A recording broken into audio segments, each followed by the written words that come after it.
Graças e paz, irmãos, mais uma vez nós estamos aqui. Hoje nós estaremos estudando a lição de número 8.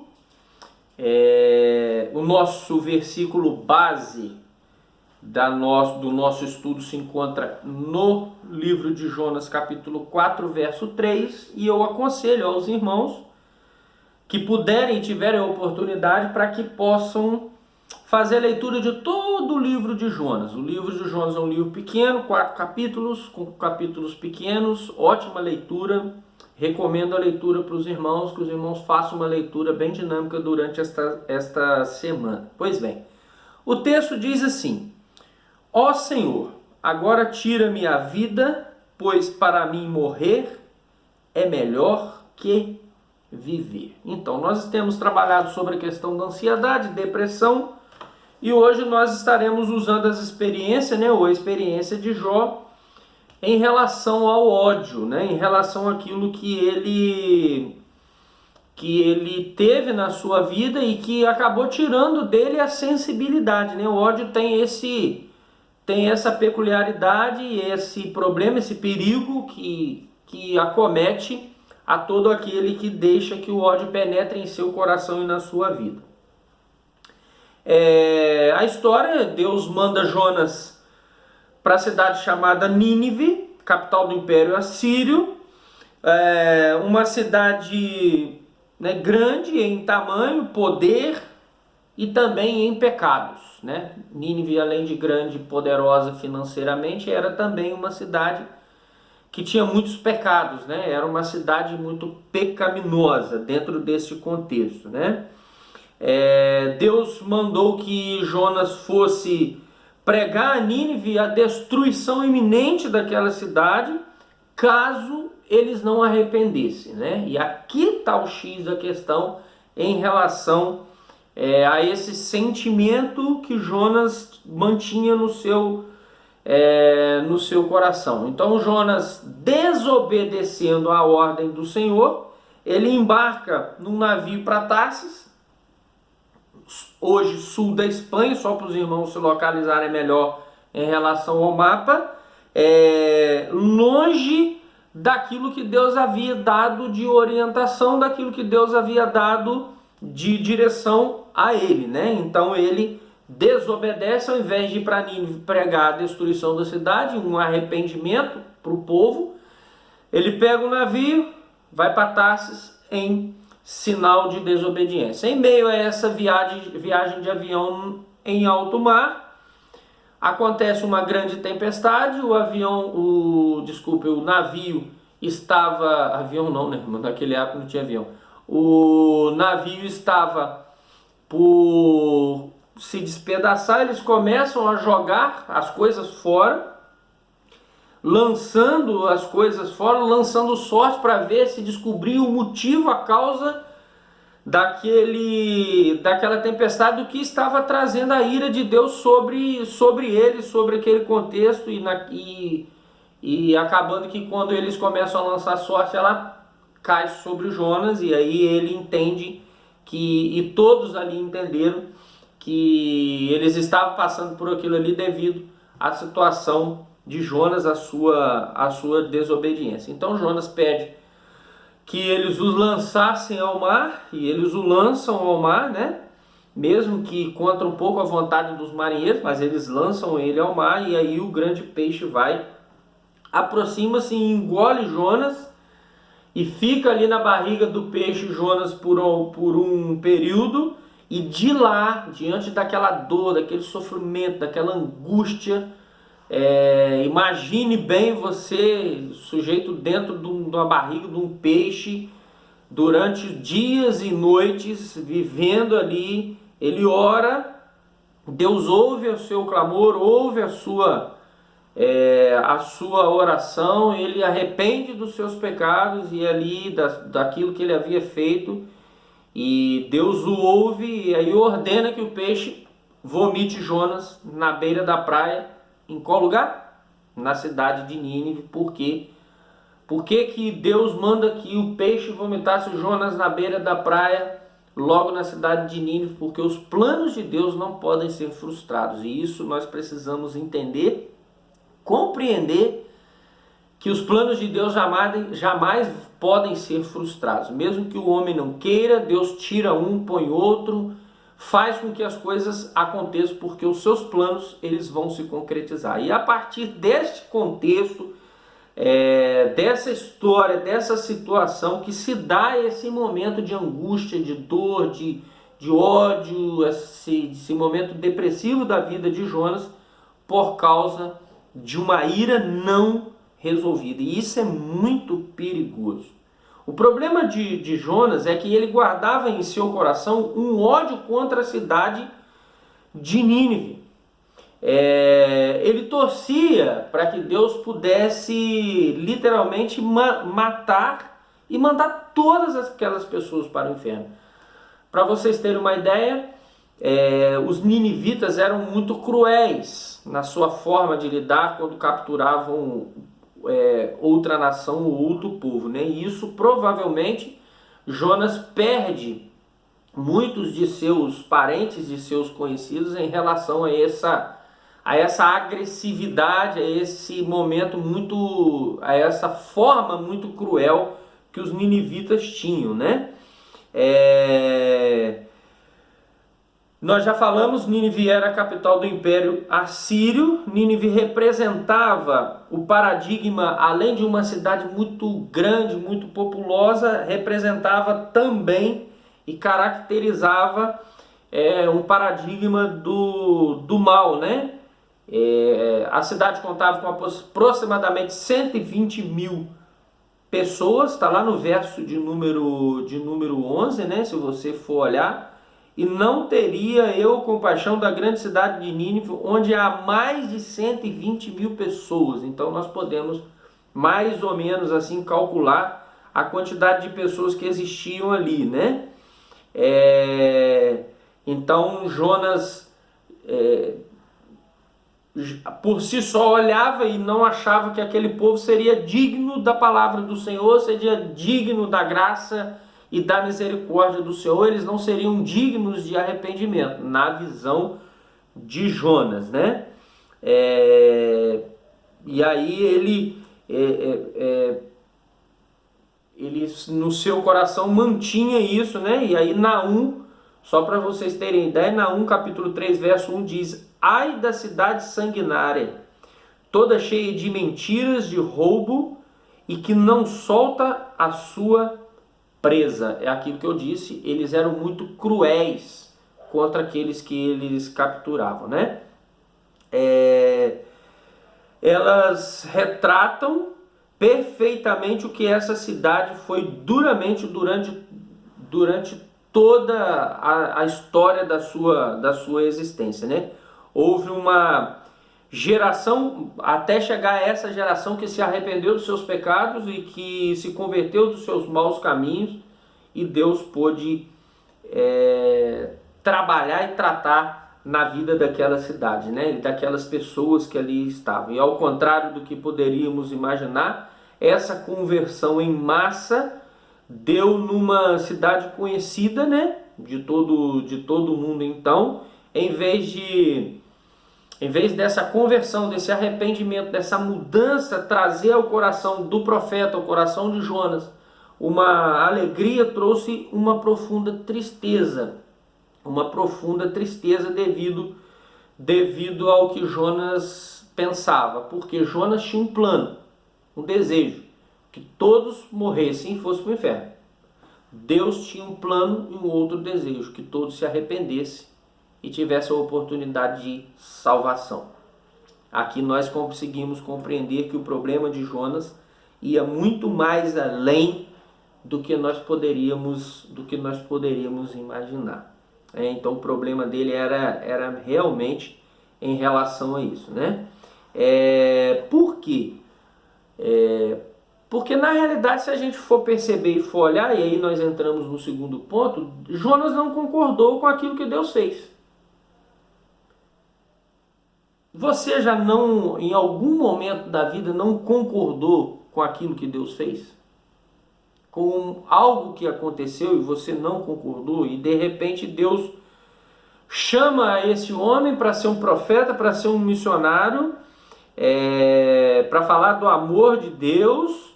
Deus manda Jonas dizer a eles, se caso não se convertesse, seriam destruídos.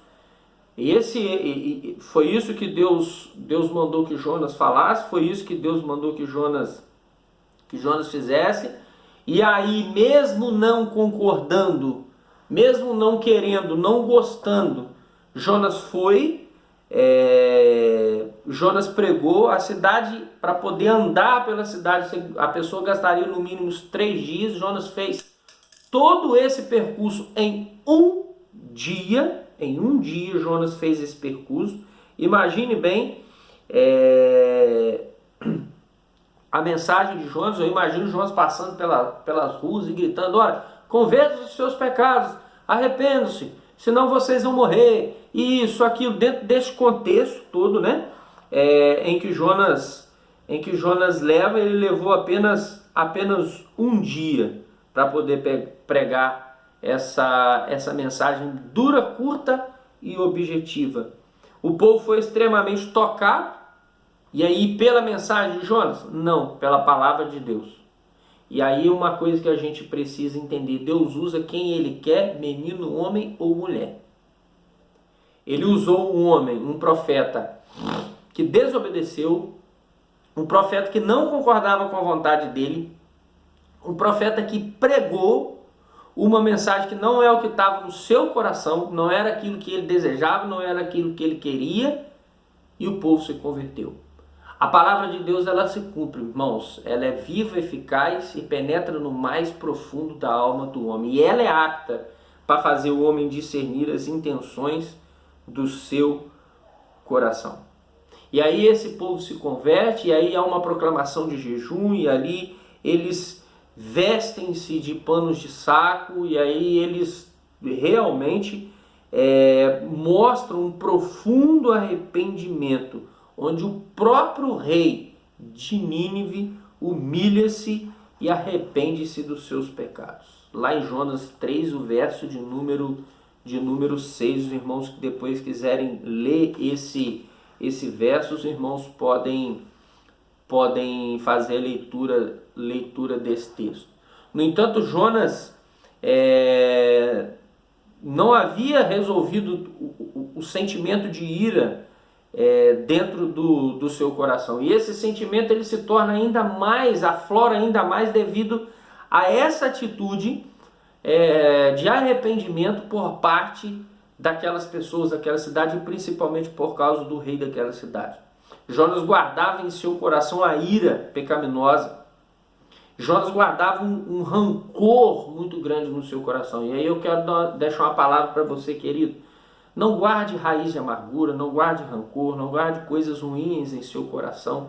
Isso interfere no nosso relacionamento com Deus, isso interfere no nosso relacionamento com as pessoas, isso interfere na perspectiva que nós vemos daquilo que Deus tem feito, daquilo que Deus faz, daquilo que Deus ainda há de fazer nas nossas vidas. E quando nós olhamos para Jonas, nós percebemos isso.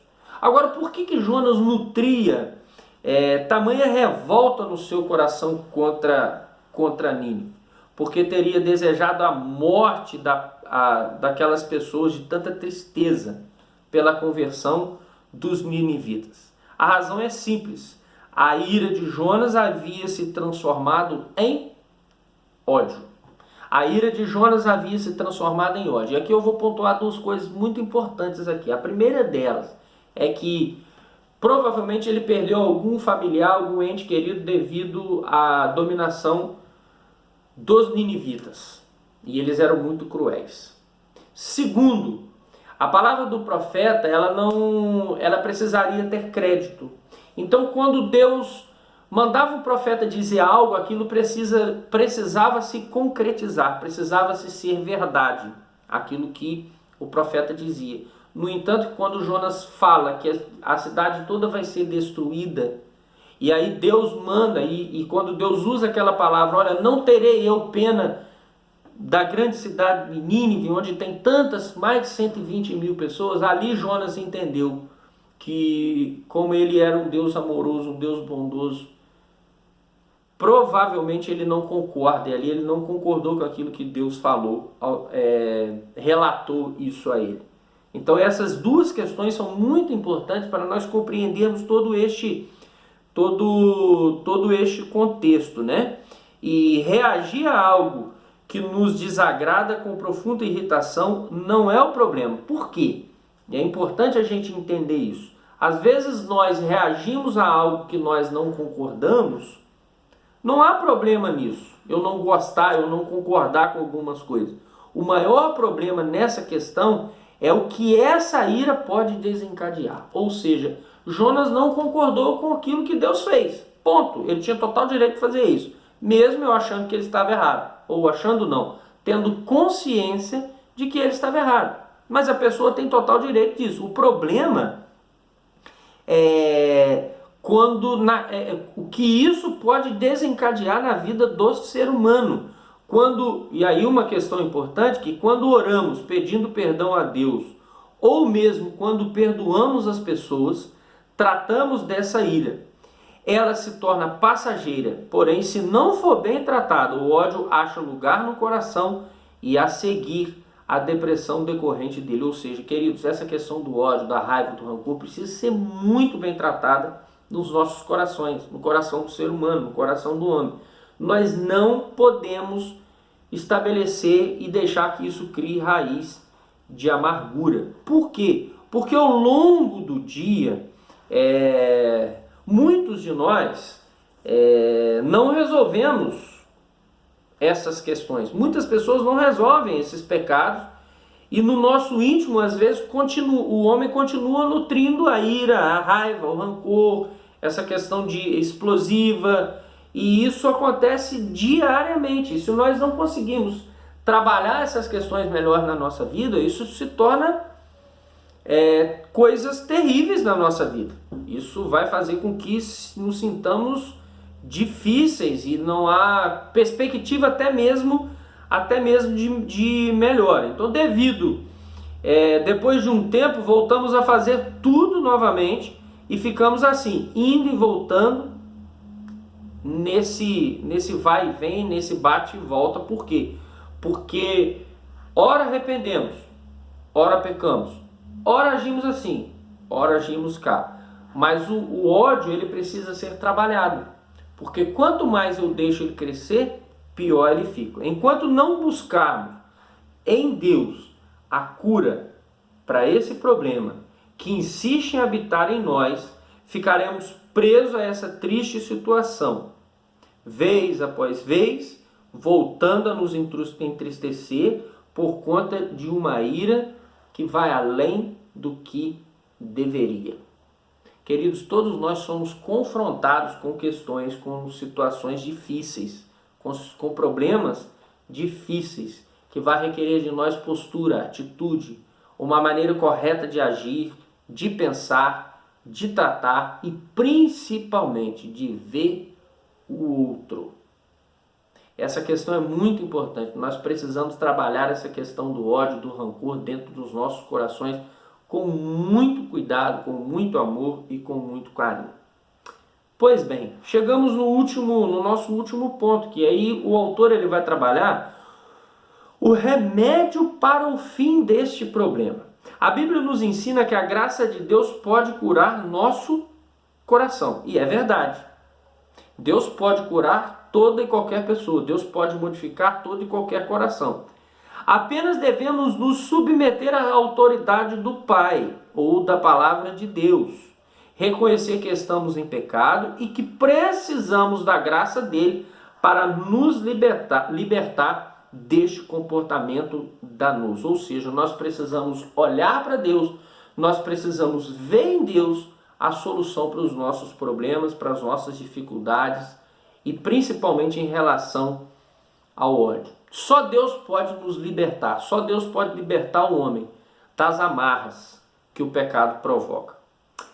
Em Jonas vemos como Deus está sempre silenciosamente presente, mesmo ao lado de quem está com o coração cheio de ódio contra as outras pessoas. Isso é quando nós olhamos para essa atitude de Jonas, para a maneira que Jonas viveu, para a forma como Jonas agiu, nós percebemos, nós vemos que Deus está sempre nas vidas das pessoas, ajudando, trabalhando, tratando, para que haja um arrependimento, para que haja um entendimento de que nós não podemos estabelecer e firmar essas raízes de amargura em nossas vidas.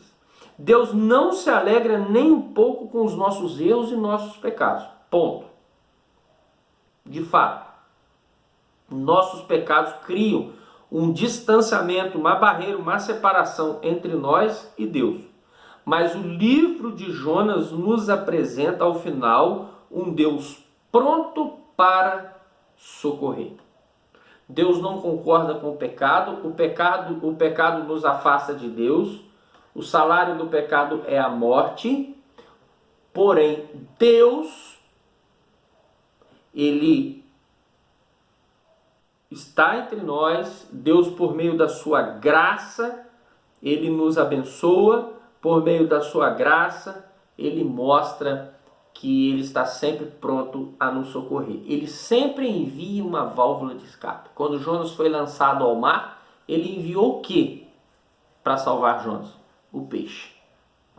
Ele enviou o peixe para salvar Jonas. Nunca devemos esquecer que Deus é o Pai que recebe um filho pródigo de braços abertos. O problema dentro deste contexto todo é quando o homem mantém a ferida aberta. Não sei se você já machucou, provavelmente você já machucou, dá aquela casca. E aí a gente começa a coçar, ela fica durinha, aí a gente começa a coçar. Quando a gente arranca a casca, o sangue brota de novo, a ferida volta toda de novo. E é assim que funciona com o ódio, com a raiva, com o rancor e com a amargura. Isso pode inflamar e até mesmo nos matar. Permita, meu querido, que Deus trate isso na sua vida, que Deus trabalhe isso na sua vida.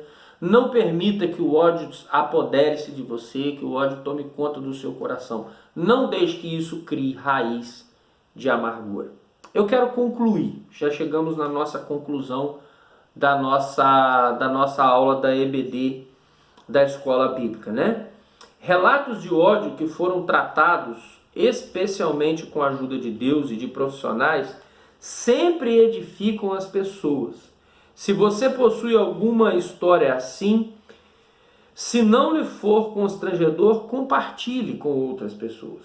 A ira é uma reação sobrenatural, supernatural no ser humano. Aliás, ela precisa acontecer.